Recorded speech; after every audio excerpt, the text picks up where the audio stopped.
আজকে খালেদা জিয়া বিদায় নিয়ে চলে গেলেন।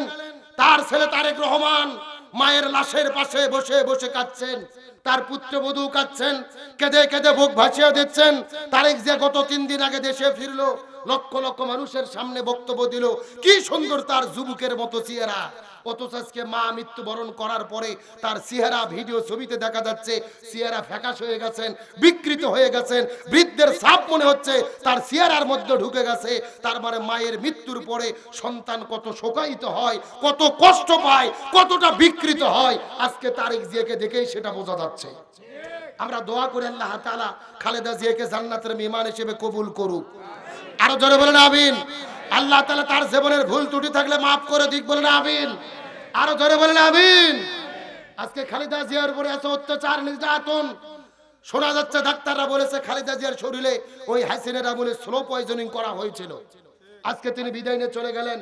জেলখানায় তাকে বন্দি করার পরে স্বৈরাচার হাসিনা তাকে 3টা শর্ত দিয়েছিল যে আপনি মুসলেখা দিয়ে যদি দেশ ছেড়ে চলে যান 3টা শর্ত মানা লাগবে। কয়টা শর্ত? 1 নম্বর শর্ত দিয়েছিল যে আপনার উপরে যত অভিযোগ আপনি স্বীকার করবেন।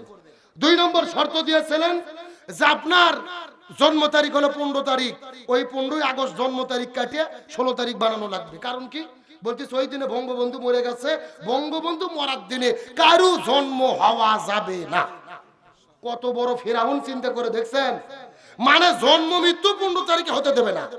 আর 3 নম্বর বলেছিল আপনি মুসলেখা দেবেন, সারা জীবন আর রাজনীতি করবেন না, দেশে ফিরবেন না। খালেদা জিয়া বলেছিলেন বাংলাদেশ ছাড়া বিদেশ আমার কোনো ঠিকানা নাই, আমার কোনো জায়গা নাই, এটাই আমার ঘর, এটাই আমার বাড়ি। দেশ ছেড়ে যায়নি, তিনি দেশের জন্য যা করেছে, দেশের মানুষ দোয়া করতেছে, আল্লাহ তাআলা তাকে জান্নাতের মেহমান হিসেবে কবুল করুক, বলুন আমিন। আর যারা জুলুম করে, যারা অন্যায় করে, যারা অবিচার করে, তাদেরকে দেশ ছাড়া করে কে? হাসিনা যে দেশ ছেড়ে পালিয়ে গেছে, ও কি বসে আছে? মাঝে মধ্যে কিন্তু ভেলকি মারে, বলে আমি সীমানার কাছে আছি, যে কোনো সময় শর্ট করে ঢুকে পড়তে পারি। আমরা বলতেছি ম্যাডাম আসেন, এটা তো আপনার বাবার দেশ, আপনি আসেন, আপনি শর্ট করে ঢুকবেন, আর আমরা আপনার ফট করে ফাঁসির দড়ি গলার মধ্যে ঢুকাইয়া দেব।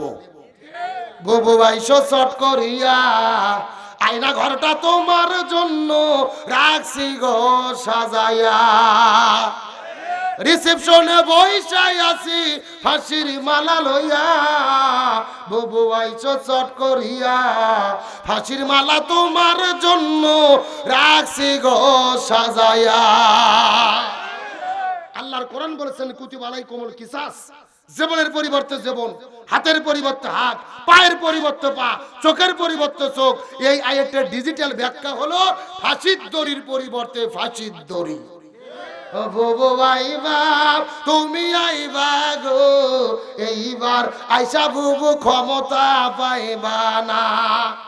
যারা ঠিক বলবে না মনে করবেন এদের মধ্যে ভেজাল আছে। জোরে বলেন ঠিক। বুবু আইবা তুমি আইবা গো, এইবার আইসা বুবু ক্ষমতা পাইবা না। খোঁজনেই বুবু কাদের কাকার অবস্থা খারাপ, দরবেশ বাবার হারুন আঙ্কেল এখন সামনে আসে না। নেতা কর্মী সব জেলের ভেতর, বুবু আছে ডরের উপর, কখন জানি আসে গ্রেফতারি পরোয়ানা। বুবু আইবা তুমি আইবা গো, এইবার আইসা বুবু সিয়ার পাইবা না। কথা বলেন ঠিক কিনা? আলোচনা কি চলবে? কারা কারা চলবে? দুটি হাত আল্লাহকে তুলে দেখায়। লিল্লাহি তাকবীর। আল কোরআনের আলো, আল হাদিসের আলো, দুনিয়ার মুসলিম, লিল্লাহি তাকবীর। আপনাদের কি কষ্ট হচ্ছে? রাগ করতেছেন? এই 2-1 করে উঠে যায়। এরা কারা? না না না, লক্ষণ ভালো না। পেশাব করে যদি জাগার মাল জাগাত ফেরত না আসে তাহলে মনে করবেন বুবুর লোক। এ কথা কর না গা। আলোচনা চলছে চলছে, ওটা উঠি করা যাবে। এই যে বাংলাদেশের 3 বারের প্রধানমন্ত্রী বেগম খালেদা জিয়া আজকে সকালবেলা এই দুনিয়ার মধ্য থেকে বিদায় নিয়ে চলে গেলেন। মৃত্যুবরণ করলেন, তার সফরকে শেষ করে বিদায় নিয়ে চলে গেলেন। তার ছেলে তারেক রহমান ওই মায়ের পাশে দাঁড়িয়ে হাউমাউ করে কান্না করে করে করে করে অজ্ঞান হয়ে যায়। তার পুত্রবধূ কান্না করে, সন্তান কান্না করে, নাতিরা কান্না করে, ছেলে তারেক রহমান কান্না করে। জন্মের কিছুদিন পরেই তার বাবাকে দুনিয়া থেকে বিদায় করে দেওয়া হয়েছে। ছোট্ট বয়সে যেই মায়ের কাছেই লালিত পালিত হয়েছে, কিছুদিন আগে তার ছোট্ট ভাই কোকো বিদায় নিয়ে চলে গেছে। তারেক রহমানের ছিল একটা মাত্র সম্বল মা, ওই মাও দুনিয়ার মধ্যে থেকে বিদায় নিয়ে চলে গেল। সুতরাং মা হারানোর কি দুঃখ, কি যন্ত্রণা, কে বেদনা এখন তারেক রহমান বলতে পারবে, আমরা দুনিয়ায় ঘরে বসে বাড়ি থেকে বলতে পারবো না। যার মা হারাইছে সেই জানে মাও হারানোর, মাও বিয়োগের কি যন্ত্রণা, কি বেদনা। সেই তারেক রহমানের 4 দিন আগে যে চেহারা ছিল, এখন চেহারা চেঞ্জ। 4 দিন আগে যাকে যুবকের মতো মনে হয়েছে, সমাবেশে বক্তব্য দিয়েছে, এখন মনে হচ্ছে বৃদ্ধ হয়ে গেছে। একদিনে কেঁদে কেঁদে চোখটা ডেবে গেছে, গালটা ডেবে গেছে, মনে হচ্ছে বৃদ্ধের সাপ তার ভেতরে ঢুকে পড়েছে। ছোট্ট বয়সে বাবাকে হারিয়েছে এই মা খালেদা জিয়াই 2 সন্তানকে আগলিয়ে রেখে এতদিন পর্যন্ত বড় করেছে। তার ভাই কোকো বিদায় নিয়েছে তারেক রহমানের, মাও ছাড়া আর কেউ ছিল? আজকে মা খালেদা জিয়াও বিদায় নিয়ে চলে গেলেন, তিনি চির এতিম হয়ে গেলেন। আল্লাহ তাআলা তারেক রহমানকে সবুর করার তৌফিক দিক, বলেন আমিন। আল্লাহ তাআলা খালেদা জিয়ার কবরটাকে জান্নাতের টুকরো বানিয়ে দিক, বলেন আমিন। আল্লাহ তাআলা তার নামটাকে জান্নাতের খাতায় লিপিবদ্ধ করে নিক, বলেন আমিন। আরো জোরে বলেন আমিন। আল্লাহ নবীর জীবন আদর্শ মানা ফরজ করতেন 3 কারণে। 1 নম্বর নবী শ্রেষ্ঠ আদর্শ, 2 নম্বর নবী শ্রেষ্ঠ চরিত্র, 3 নম্বর কারণটা জানার দরকার আছে না নাই? তবে আপনারা যদি অনুমতি দেন আমি মহিলাদের জন্য 2 মিনিট কিছু বলবো, বলার দরকার আছে না নাই? এ বগুড়া মুসলমান গভীর মনোযোগ লক্ষ্য করুন। আমার নবীজি মেরাজের রজনীতে সর্বপ্রথম চলে গেলেন জান্নাতের ভেতরে। ওই জান্নাতটা পরিভ্রমণ করার পরে আস্তে করে নবী যখন জান্নাতের মধ্যে চলে গেছেন, নবী জান্নাতের মধ্যে যাওয়ার পরে লক্ষ্য করে দেখে হাজার হাজার মহিলাদেরকে আগুন দিয়ে দাউ দাউ দাউ দাউ দাউ দাউ করে জ্বালানো হচ্ছে। এই মহিলাগুলো জোরে জোরে চিৎকার করে চেঁচামেচি করতেছে, আর এই মহিলাদের মাথার উপরে বসে কিছু কাকগুলো তাদের মাথার মগজগুলো ঠুকুরে ঠুকুরে খাচ্ছে। এই দৃশ্য দেখার পরে নবীজির মনটা বড় খারাপ হয়ে গেলেন। জিবরাইলকে জিজ্ঞাসা করে বলে, ভাই জিবরাইল, এই সমস্ত মহিলাগুলো কারা বলো তো দেখি। যেই সমস্ত মহিলাগুলোকে আগুন দিয়ে পুরানো হচ্ছে তার কারণটা জানতে চাই। এমন সময় জিবরাইল ডাকতে বলে, ইয়া রাসূলুল্লাহ, মনের মধ্যে কষ্ট নেবেন না, এই মাত্র আল্লাহ জানাই দিল আপনার উম্মতের ভেতরে অধিকাংশ মহিলারা জাহান্নামে যাবে। অধিকাংশ মহিলাগুলো যাবে কোথায়? নবীজির মনটা বড় খারাপ হয়ে গেলেন। এ ভাই জিবরাইল, তুমি কেমন কথা বললে? অধিকাংশ মহিলা জাহান্নামের মধ্যে কেন যাবে? জিবরাইল ডাকতে বলে, ইয়া রাসূলুল্লাহ, ভালো করে বোঝার চেষ্টা করবেন। অধিকাংশ মহিলা জাহান্নামের মধ্যে যাবে, এর পেছনে অনেকগুলো কারণ রয়েছে। তার ভেতরে প্রধানত কারণ হলো 2টা। জোরে বলেন কয়টা? আরো জোরে, সাউন্ড নাই। আচ্ছা, আপনাদের কি কষ্ট হচ্ছে? এই যে আমি বসে আছি মাঝখান দিয়ে সোজা, ডান দিকে 1 ভাগ, বাম দিকে আর 1 ভাগ। আপনারা মুখ বন্ধ করে থাকেন, আপনারা বলেন তো দেখি, অধিকাংশ মহিলা জাহান্নামের মধ্যে যাবে, তার পেছনে কারণ হলো কয়টা? আরো জোরে, আপনারা মুখ বন্ধ করেন, আপনারা বলেন তো দেখি, অধিকাংশ মহিলা জাহান্নামের মধ্যে যাবে, তার পেছনে কারণ হলো কয়টা? ওরে বাবা, কেন ভাগ করে দেন? সাউন্ড বাজছে, তারপর আপনি আলসামি করতেছেন না?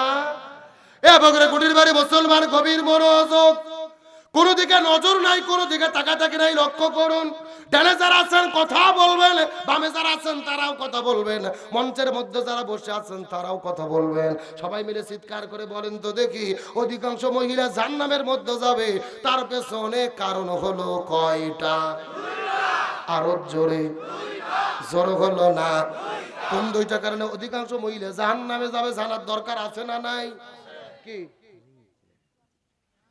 হ্যাঁ, এটা আমি বলবো, আপনাদের দরকার না থাকলেও মহিলাদের দরকার আছে। মায়েরা, বোনেরা, আর 10টা মিনিট দাঁড়ান, 10 মিনিট পরে আপনাদের আলোচনায় আসতেছি ইনশাআল্লাহ। এখন আসেন আপনাদের কথায়, রাসূলের জীবন আদর্শ মানা ফরজ করলেন কে?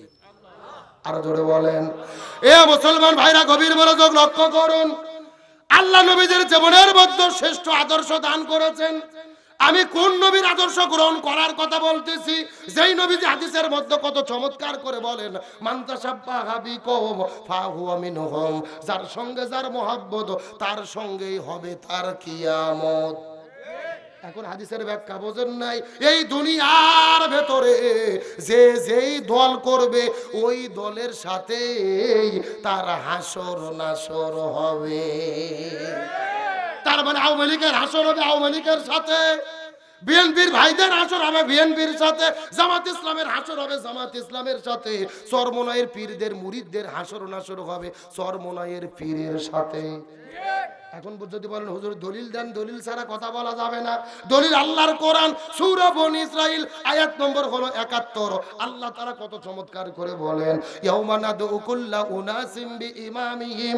আল্লাহ বলে পৃথিবীর মানুষেরা হাসরের ময়দানে কোনো মানুষ কিন্তু একা থাকবে না, প্রত্যেকটা মানুষের সামনে থাকবে তার নেতা। এ জোরে বলেন, সামনে থাকবে কে? হাসরের ময়দানে আপনি একা থাকবেন না, আমিও একা থাকবো না, প্রত্যেকটা মানুষের সামনে থাকবে তার নেতা। আল্লাহর আয়াতটা যদি বোঝার চেষ্টা করেন, তাফসীরের মধ্যে ঢুকে একটু ভালো করে বোঝার চেষ্টা করেন, তার মানে হাসরের ময়দানে দেখা যাবে এই বাংলাদেশে গত 54 বছর ধরে আওয়ামী লীগ নামক দল যারা করেছে, হাসরের ময়দানে লক্ষ্য করে দেখা যাবে তাদের সামনে প্রথম দাঁড়িয়ে যাবে বঙ্গবন্ধু শেখ মুজিবুর রহমান, তারপরে দাঁড়িয়ে যাবে 16 বছরের স্বৈরাচার কাঁঠাল রানী হাসিনা, এরপর ওবায়দুল কাদের, তারপরে অন্যান্য নেতা কর্মী। এই দেশের মধ্যে বিএনপি নামক দল যারা করে, হাসরের ময়দানে লক্ষ্য করে দেখা যাবে তাদের সামনে প্রথম দাঁড়িয়ে যাবে শহীদ প্রেসিডেন্ট জিয়াউর রহমান, তারপরে বেগম খালেদা জিয়া, তারেক জিয়া, মির্জা ফখরুল ইসলাম আলমগীর। এই দেশের ভেতরে চরমোনাই পীরের যারা মুরিদ হয়েছে, হাসরের ময়দানে লক্ষ্য করে দেখা যাবে তাদের সামনে দাঁড়িয়ে যাবে মরহুম পীর সাহেব হুজুর, তারপরে মুফতি ফয়জুল করিম, মুফতি রিজাউল করিম, তারপরে অন্যান্য মুরিদেরা। এই দেশের মধ্যে জামাত ইসলাম নামক দল যারা করে, হাসরের ময়দানে দেখা যাবে তাদের সামনে প্রথম দাঁড়িয়ে যাবে এই দলের প্রতিষ্ঠাতা আল্লামা সৈয়দ আবুল আলা মওদুদী রাহিমাহুল্লাহ, তারপরে মাওলানা মতিউর রহমান নিজামী, তারপরে অধ্যাপক গোলাম আজম, তারপরে দাঁড়িয়ে যাবে কোরআনের পাখি শহীদ আল্লামা দেলোয়ার হোসাইন সাইদি, এরপরে আমির জামাত ডাক্তার শফিকুর রহমান, তারপরে অন্যান্য নেতা, তারপরে কর্মী। তার মানে আল্লাহর কোরআন বলতেছে হাসরের ময়দানে কেউ একা থাকবে না, প্রত্যেকটা মানুষের সামনে থাকবে তার নেতা। এই বগুড়ার মুসলমান, নিজেকে রাজনৈতিক দৃষ্টিকোণ থেকে নেবেন না, আল্লাহর একটা বোঝার চেষ্টা করেন। এই দুনিয়ার ভেতরে এমন দল আপনারা করেছেন, এমন নেতার পেছনে আপনারা ঘুরেছেন, যেই নেতারা জনগণের চাল ডাল গম চুরি করে খায়, রাস্তা করার দায়িত্ব পাইলে রড বালি সিমেন্ট চুরি করে খায়, ব্রিজ করার দায়িত্ব পাইলে রডের বদলে বাঁশ ঢুকে দেয়, দেশের টাকা চুরি করে বিদেশের মধ্যে নিয়ে যায়।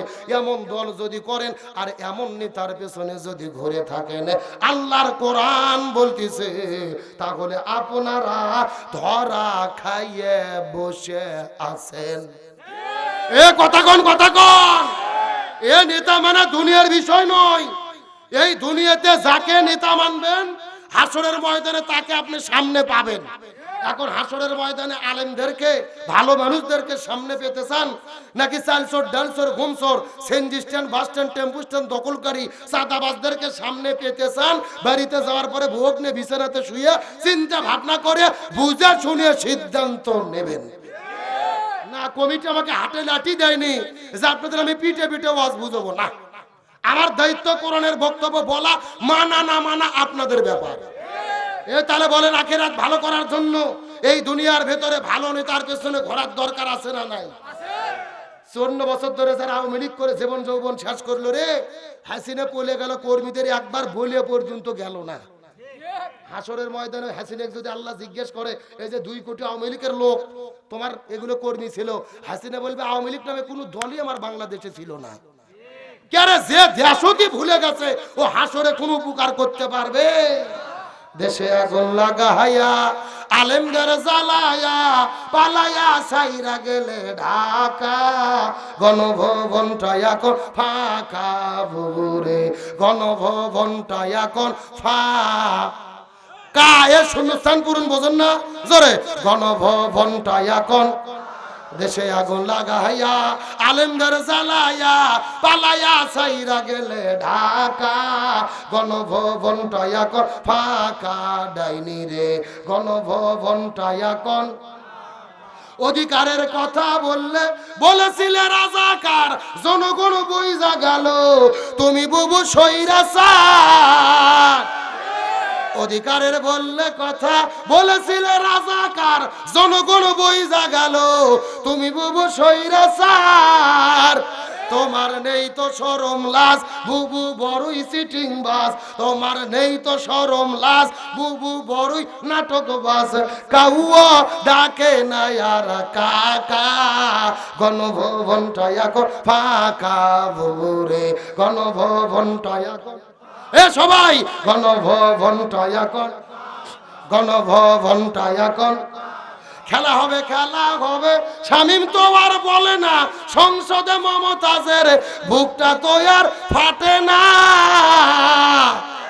খেলা হবে খেলা কাউয়া তো আর বলে না সংসদে মমতাজের বুকটা তো আর ফাটে না পলকের ঝলক তো আর নাই বুবুর টাকলা মুরদ নাই পলকের ঝলক তো আর নাই মাহির টাকলা মুরদ নাই দিল্লিতে স্বামীর বাড়ি একা গণভবনটা এখন ফাঁকা বুবুরে গণভবনটা এখন গণভবনটা এখন মিথ্যা মামলায় ফাঁসি দিলে সোনার মানুষগুলোরে কত বড় ডাইনি সেজে মায়া নাই তার অন্তরে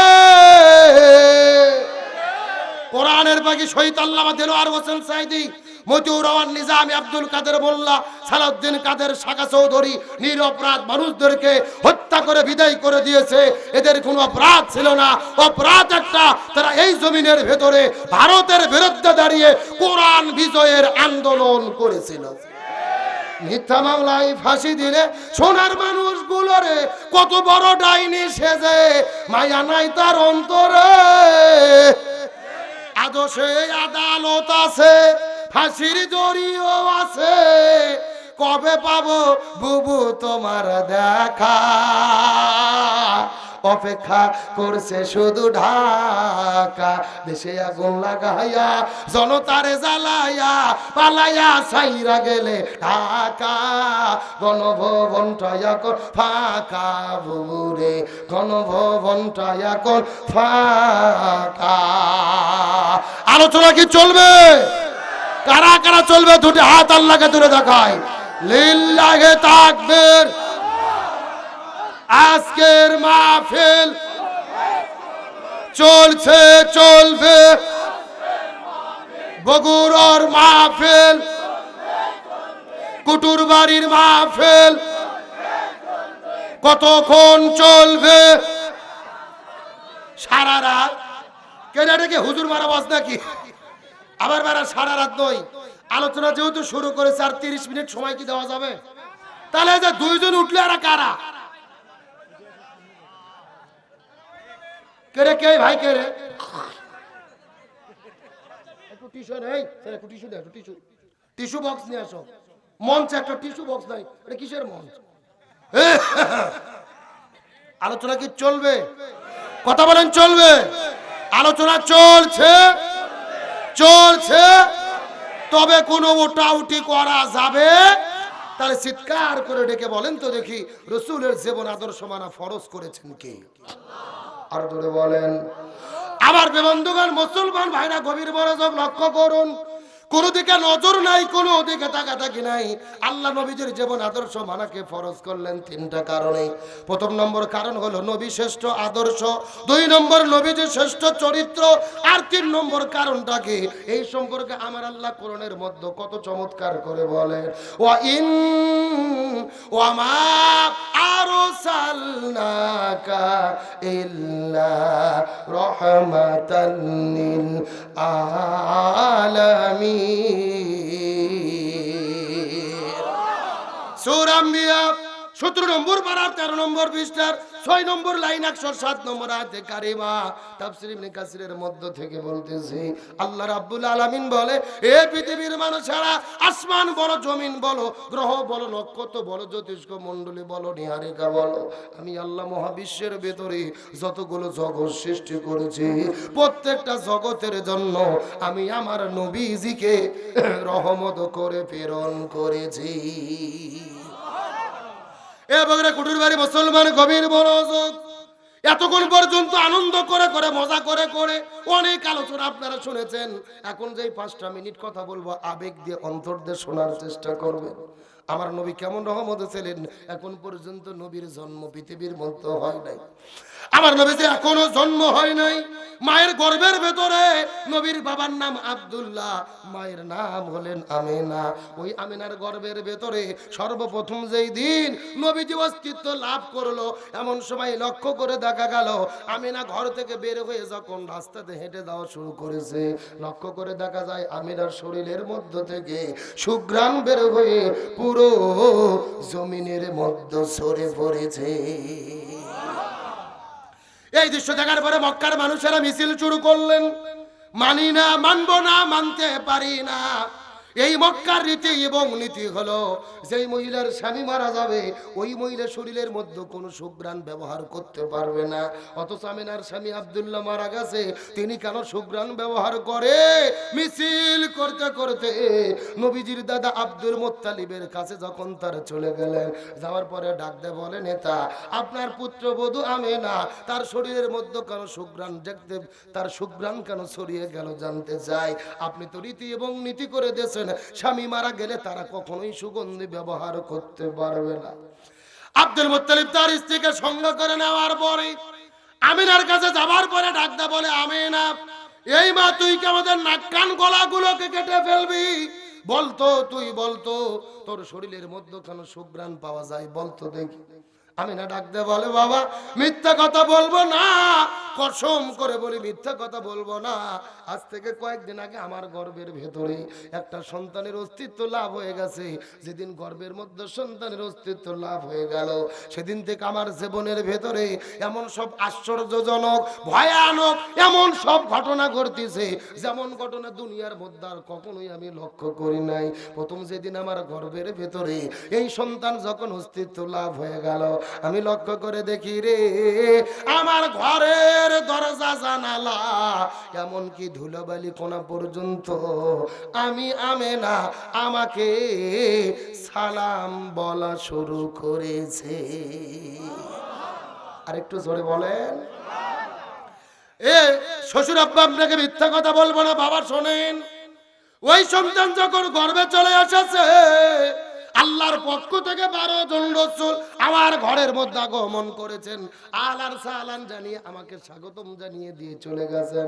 আমি কিছুক্ষণ পরে লক্ষ্য করে দেখি ওই জান্নাতের মধ্য থেকে 3 জন মহিষী নারী আমার ঘরের মধ্যে আগমন করেছে, জান্নাতের মালা নিয়ে আগমন করেছে।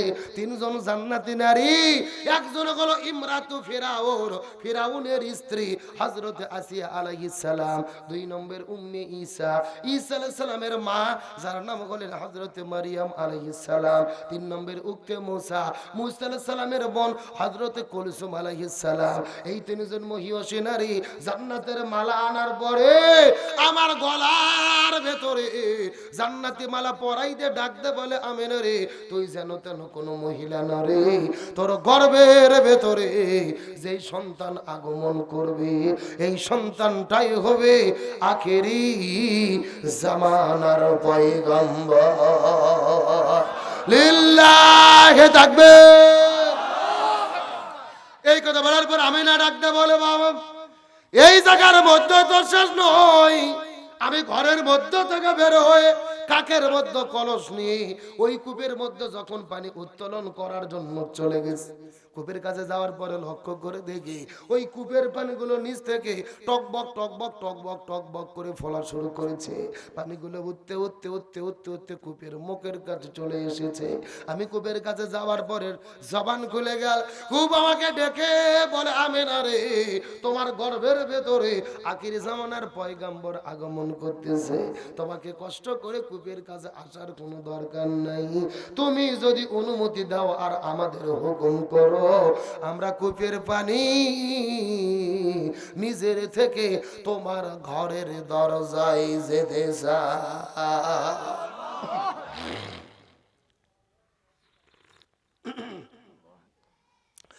বগুড়া মুসলমান গভীর মনোযোগ লক্ষ্য করুন, আমার নবী কেমন রহমত ছিল আমি আপনাদেরকে কি দিয়ে বোঝাই, কোনো দিকে তাকাতাকি নাই।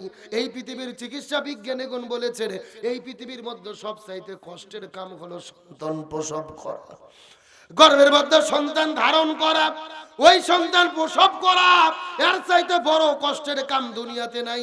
একটা সন্তান গর্ভের মধ্যে ধারণ করে সন্তানটাকে প্রসব করা কত কষ্টের হয় এটা একমাত্র মাই ভালো জানে। আমি বলতে পারবো না, আপনি বলতে পারবেন না, আপনার স্ত্রী বলতে পারবে, মা বলতে পারবে, আমার স্ত্রী বলতে পারবে, মা বলতে পারবে।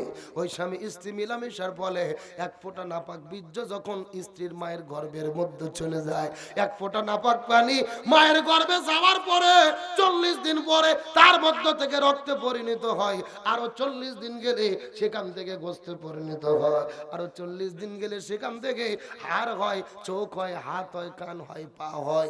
এইভাবে যখন সন্তান গর্ভের মধ্যে বড় হতে থাকে, এইরকম চলতে চলতে 6 মাস পার হয়ে 7 মাসে যখন ওই সন্তান মায়ের গর্ভের মধ্যে পড়ে যায়, ওই সন্তান মায়ের গর্ভের মধ্যে থাকে, পা থাকে উপরের দিকে, মাথা থাকে নিচের দিকে, এই দুইটা পা মায়ের কলিজা বরাবর ঠেকে যায়। ওই সন্তান বারবার মায়ের কলিজার মধ্যে লাথি মারতে থাকে। আপনি আপনার মায়ের কলিজার মধ্যে লাথি মেরেছেন, আমি আমার মায়ের কলিজার মধ্যে লাথি মেরেছি। এই পৃথিবীর চিকিৎসা বিজ্ঞানীগণ বলে কোন সুস্থ মানুষকে বাইরে থেকে যদি কলিজার মধ্যে আঘাত করা হয়, ওই মানুষটা দুনিয়ার মধ্যে বেঁচে থাকার কথা নয়, ওই মানুষটা দুনিয়ার মধ্যে বেঁচে থাকার কথা নয়। কিন্তু একটা সন্তান ওই মায়ের গর্ভের ভেতরে এই 3 থেকে 4 মাসের ভেতরে 3000 বার থেকে 3500 বার পর্যন্ত ওই সন্তান মায়ের কলিজার মধ্যে লাথি মারে। আর চিকিৎসা বিজ্ঞানীগণ বলেন আমাদের পরীক্ষা ফেল হয়ে গেছে, আমরা গবেষণা করে দেখেছি যেই সন্তান মায়ের কলিজার ভেতরে যত বেশি লাথি মারে, ওই সন্তানের সাথে মায়ের সম্পর্ক, ভালোবাসা, মহব্বত আল্লাহ আরো তত বৃদ্ধি করে দেয়। লিল্লাহি তাকবীর। এ বগুড়া কুটির বাড়ি মুসলমান গভীর মনোযোগ লক্ষ্য করুন, এই জন্য সন্তানকে বলা হয় মায়ের কলিজা সেরা ধন। মানে মা একটা মা কলিজাকে যত মহব্বত করে তার সন্তানটাকেও ঠিক সমপরিমাণ পর্যন্ত মহব্বত করে। ওই সন্তান দুনিয়া থেকে যদি বিদায় নিয়ে চলে যায়, ওই মা কিন্তু সহ্য করতে পারে না। আবার বাবা মা দুনিয়া থেকে যাদের মারা গেছে, ওই সন্তানই জানে বাবা মার কি মর্যাদা। দাঁত থাকতে দাঁতের মর্যাদা বোঝা যায় না, ওই মা যদি বিদায় নেয় ওই সন্তান তখন বুঝতে পারে আমারও কলিজা দুনিয়ার মধ্য থেকে বিদায় নিয়ে চলে গেল। এই যে বাংলাদেশের 3 বারের প্রধানমন্ত্রী বেগম খালেদা জিয়া আজকে সকালবেলা এই দুনিয়ার মধ্য থেকে বিদায় নিয়ে চলে গেলেন, মৃত্যুবরণ করলেন, তার সফরকে শেষ করে বিদায় নিয়ে চলে গেলেন। তার ছেলে তারেক রহমান ওই মায়ের পাশে দাঁড়িয়ে হাউমাউ করে কান্না করে করে করে করে অজ্ঞান হয়ে যায়। তার পুত্রবধূ কান্না করে, সন্তান কান্না করে, নাতিরা কান্না করে, ছেলে তারেক রহমান কান্না করে। জন্মের কিছুদিন পরেই তার বাবাকে দুনিয়া থেকে বিদায় করে দেওয়া হয়েছে। ছোট্ট বয়সে যেই মায়ের কাছেই লালিত পালিত হয়েছে, কিছুদিন আগে তার ছোট্ট ভাই কোকো বিদায় নিয়ে চলে গেছে। তারেক রহমানের ছিল একটা মাত্র সম্বল মা, ওই মাও দুনিয়ার মধ্য থেকে বিদায় নিয়ে চলে গেল। সুতরাং মা হারানোর কি দুঃখ, কি যন্ত্রণা, কে বেদনা এখন তারেক রহমান বলতে পারবে, আমরা দুনিয়ায় ঘরে বসে বাড়ি থেকে বলতে পারবো না। যার মা হারাইছে সেই জানে মাও হারানোর, মাও বিয়োগের কি যন্ত্রণা, কি বেদনা। সেই তারেক রহমানের 4 দিন আগে যে চেহারা ছিল এখন চেহারা চেঞ্জ। 4 দিন আগে যাকে যুবকের মতো মনে হয়েছে, সমাবেশে বক্তব্য দিয়েছে, এখন মনে হচ্ছে বৃদ্ধ হয়ে গেছে। একদিনে কেঁদে কেঁদে চোখটা ডেবে গেছে, গালটা ডেবে গেছে, মনে হচ্ছে বৃদ্ধের সাপ তার ভেতরে ঢুকে পড়েছে। ছোট্ট বয়সে বাবাকে হারিয়েছে এই মা খালেদা জিয়াই 2 সন্তানকে আগলিয়ে রেখে এতদিন পর্যন্ত বড় করেছে। তার ভাই কোকো বিদায় নিয়েছে তারেক রহমানের, মাও ছাড়া আর কেউ ছিল? আজকে মা খালেদা জিয়াও বিদায় নিয়ে চলে গেলেন, তিনি চির এতিম হয়ে গেলেন। আল্লাহ তাআলা তারেক রহমানকে সবুর করার তৌফিক দিক, বলেন আমিন। আল্লাহ তাআলা খালেদা জিয়ার কবরটাকে জান্নাতের টুকরো বানিয়ে দিক, বলেন আমিন। আল্লাহ তাআলা তার নামটাকে জান্নাতের খাতায় লিপিবদ্ধ করে নিক, বলেন আমিন। আরো জোরে বলেন আমিন। আমার বন্ধুগণ, মুসলমান ভাইরা, গভীর মনোযোগ বুঝতে যাচ্ছিলাম, তাহলে মাও যদি দুনিয়া থেকে বিদায় নিয়ে চলে যায়, আপনাদের মধ্যে যার মা দুনিয়ার মধ্যে নাই তারাই বুঝতেছেন এই কথার কত মূল্য। দাঁত থাকতে যে এরকম দাঁতের মর্যাদা বোঝা যায় না, বাবা মা বেঁচে থাকতেও কিন্তু তার মর্যাদা বোঝা যায় না। যার বাবা বিদায় নিয়ে চলে গেছে, মা বিদায় নিয়ে চলে গেছে, তারাই জানে বিয়োগের কি ব্যথা, তারাই জানে বিয়োগের কি যন্ত্রণা। তারেক রহমান কাঁদে, খালেদা যে বিদায় নিয়ে চলে গেল, তার লাশটাকে ওই তার স্বামী শহীদ প্রেসিডেন্ট জিয়াউর রহমানের সমাধির পাশেই, কবরের পাশেই তাকে কবরস্থ করে রাখা হবে। আমরা দোয়া করব, লক্ষ কোটি মানুষ তার জানাজায় যাবে, তার জন্য দোয়া করবে, আমরাও দোয়া করব। তার কারণ ভালো মানুষ যদি মারা যায়, মানুষেরা কান্না করে দোয়া করে কি করে না? এ তার বাস্তব প্রমাণ কোরআনের পাখি শহীদ আল্লামা দিলওয়ার হোসেন সাইদি হুজুরকে জালিমেরা বিদায় করে দিল, হসপিটালে ভর্তি করে ইনজেকশনের সিরিজের মধ্যে বিষ ঢুকায়া আল্লামা সাইদিকে যখন হত্যা করে দিল, ওই জালিমের বাচ্চারা আল্লামা সাইদির জানাজা পর্যন্ত করতে দেয় নাই, কবর জিয়ারত পর্যন্ত করতে দেয় নাই। এই দেশের লক্ষ লক্ষ মানুষেরা কেঁদে কেঁদে আল্লামা সাইদির জন্য দোয়া করেছে। হাজার হাজার মা বোনেরা রোজা থেকে তাহাজ্জুদ নামাজ পড়ে আল্লামা সাইদির জন্য দোয়া করেছে। আজকে খালেদা জিয়া বিদায় নিয়ে চলে গেছে, দেশের মানুষেরা তার জন্য দোয়া করতেছে। শুনুন, আবু দাউদ শরীফ হাদিসের মধ্যে বলেছে, আমার নবী বর্ণনা করে বলেন, একজন মানুষ মৃত্যুবরণ করার পরে এলাকার মানুষেরা তার জন্য যদি কান্না করে করে দোয়া করে, এটা হলো জান্নাতি ব্যক্তির মৃত্যুর আলামত। কিন্তু পক্ষান্তরে কোনো মানুষ মারা যাওয়ার পরে মানুষেরা যদি আনন্দিত হয় আর যদি খুশি হয়, এটা জান্নাতি ব্যক্তির মৃত্যুর আলামত নয়, এটাই হলো জাহান্নামী ব্যক্তির মৃত্যুর আলামত। এই জন্য একজন কবি বলেছেন, যেদিন তুমি এসেছিলে ভাবে, কেঁদেছিলে তুমি, হেসেছিলে ভুবন, এমন জীবন তুমি করিবে গঠন, মরণে হাসিবে তুমি, কাঁদিবে ভুবন। এই যে গত এক সপ্তাহ আমাদের মধ্যে থেকে বিদায় নিয়ে চলে গেল, 33 বছর বয়সে আদি নামে ছেলে বিদায় নিয়ে চলে গেল। এমপি ছিল না, মন্ত্রী ছিল না, প্রধানমন্ত্রী ছিল না, রাষ্ট্রপতি ছিল না, তারপরে 15-20 লক্ষ মানুষ তার জানাজার ভেতরে কেঁদে কেঁদে দোয়া করেছে। কারণ হলো একটা, তিনি দেশের পক্ষে ছিলেন, মানুষের পক্ষে ছিলেন। তার মানে বোঝা গেল, যারা দেশের পক্ষে, ইসলামের পক্ষে থাকে, তাদের সম্মান ইজ্জত বৃদ্ধি করে দেয় কি? বোঝার চেষ্টা করেন, সেই বিষয়টা বুঝতে চাইলাম। তাহলে পৃথিবীর সবচাইতে কষ্টের কাম হলো গর্ভের মধ্যে সন্তান ধারণ করা আর সন্তানটা প্রসব করা। সন্তান প্রসবের সময় সবচাইতে বেশি কষ্ট ভোগ করতে হয়। একটা মা জানে সন্তান প্রসবের কি যন্ত্রণা। 2 থেকে 2.5 বালতি পানি, ওই মায়ের শরীর 2.5 বালতি রক্ত ওই মায়ের শরীরের মধ্য থেকে বের হয়ে যায়। কত মা প্রসবের যন্ত্রণা সহ্য করতে পারে না, এই দুনিয়ার মধ্য থেকে বিদায় নিয়ে চলে যায়। যখন গর্ভের মধ্য থেকে 9-10 মাস বয়স হয়ে যায়, যখন সন্তান প্রসবের সময় চলে আসে, আল্লাহ সন্তানকে হুকুম দেয়, এ সন্তান, এই গর্ভের মধ্যে তুই আর থাকতে পারবি না, পৃথিবীর আলো দেখতে হবে। ওই সন্তান মায়ের গর্ভের মধ্যে যুদ্ধ শুরু করে দেয়। এই দুনিয়াতে কেমনে আসবে? মায়ের জরায়ু ভেদ করে, বড় বড় 3টা পর্দা ভেদ করে দুনিয়ার মধ্যে আগমন করতে হয়। কিন্তু কেমনে পেটের মধ্য থেকে ওই সন্তানটা দুনিয়াতে আগমন করবে? পা থাকে উপরের দিকে, কলিজা বরাবর ঠেকানো, মাথা থাকে নিচের দিকে। ওই সন্তান বারবার চেষ্টা করে, যুদ্ধ করে দুনিয়ায় আসার জন্য, এই পৃথিবীর আলোটা দেখার জন্য। কিন্তু যতটুকু শক্তি ব্যয় করে, ততটুকু শক্তি তার পা দিয়ে ধাক্কা মারে কলিজার ভিতরে। কত মা দুনিয়া থেকে প্রসবের কষ্ট সহ্য করতে না পেরে বিদায় নিয়ে চলে যায়। এই পৃথিবীর চিকিৎসা বিজ্ঞানীগণ বলে, অন্তত 70% মহিলা সন্তান প্রসব করতে গিয়ে এই দুনিয়ার ভেতর থেকে বিদায় নিয়ে চলে যায়, মৃত্যুবরণ করে। আর 70% মহিলা অজ্ঞান হয়ে মাটির মধ্যে পড়ে যায়, তাদের কোনো সেন্স থাকে না। কিন্তু ডাক্তাররা বলে আমাদের পরীক্ষা ফেল পড়ে যায় ওই সন্তান দুনিয়াতে আগমন করার পরে। মা মা বলে যখন কান্না করে, সন্তান এক পাশে থাকে, আর এক পাশে মনে হয় মাটা মারা গেছে, অজ্ঞান হয়ে মাটির মধ্যে পড়ে আছে। কিন্তু এই সন্তানটাকে কোলের মধ্যে নিয়ে যখন ওই মায়ের বুকের উপরে ঠেকানো হয়, মনে হয় আল্লাহ তাআলা ওই প্রায় মৃত মাটাকে সরাসরি ওই সন্তানের কান্না শুনে আল্লাহ আবারও জীবিত করে দেয়। লিল্লাহি তাকবীর।